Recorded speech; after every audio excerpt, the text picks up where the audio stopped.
So, I received this question in the comments of my last video. Is Lockheed still in the running for the Next Generation Air Dominance, the NGAD contract?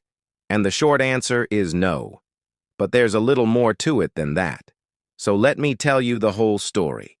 Lockheed Martin is not the prime contractor for NGAD. In July of 2023, Northrop Grumman confirmed that it would not bid for the contract as prime contractor, which at the time left Boeing and Lockheed Martin as the only real competitors for the $100 billion program. That's because these three companies, Boeing, Lockheed, and Northrop, each led one of the three so-called topical teams that were established in October of 2020 to research and develop the NGAD's family of systems. Each topical team was led by one of these prime contractors, but each team also included the other two contractors along with dozens of subcontractors. Then on March 21, 2025, the U.S. Air Force awarded the Engineering and Manufacturing Development, the EMD contract for the NGAD's manned fighter, designated the F-47, to Boeing Wikipedia Air Force. Breaking Defense, Defense News, IDGA, Org, Aerotime.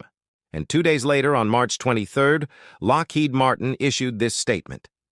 Lockheed Martin has been informed by the Air Force that it has been offered the runner-up position for the Next Generation Air Dominance contract. As a result, Lockheed Martin will not protest. The company looks forward to continuing to support the Air Force in its efforts to modernize and ensure air superiority for the nation. Air and Space Forces Magazine, Business Insider. So to answer the question in the title of this video, yes, Lockheed Martin did compete for and was considered for the NGAD contract, but they have since been awarded the runner-up position and have chosen not to protest. Instead, it seems like Lockheed is going to focus on helping the Air Force to fully develop and field the F-35, which remains the backbone of America's fighter fleet and upon which many of the NGAD's technologies will be based. Now, if you want to know more about this, I've already done a number of videos breaking down the NGAD program, explaining how it works, who's involved, and even how much it costs. I'll put links to those videos in the description below.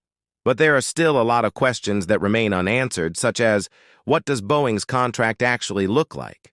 Will it be a fixed price or cost, plus incentive fee contract? How much risk is Boeing taking on with this contract?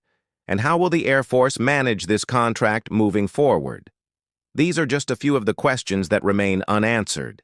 In fact, the whole notion of a sixth-generation fighter program raises a ton of new questions about what the Air Force really needs from its next fighter, whether it should focus on stealth supercruising or maybe even developing a new engine.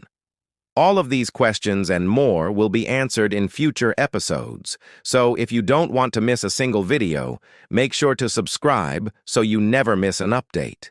And if you're interested in supporting the work that I do here, I've got links to my support page in the description below.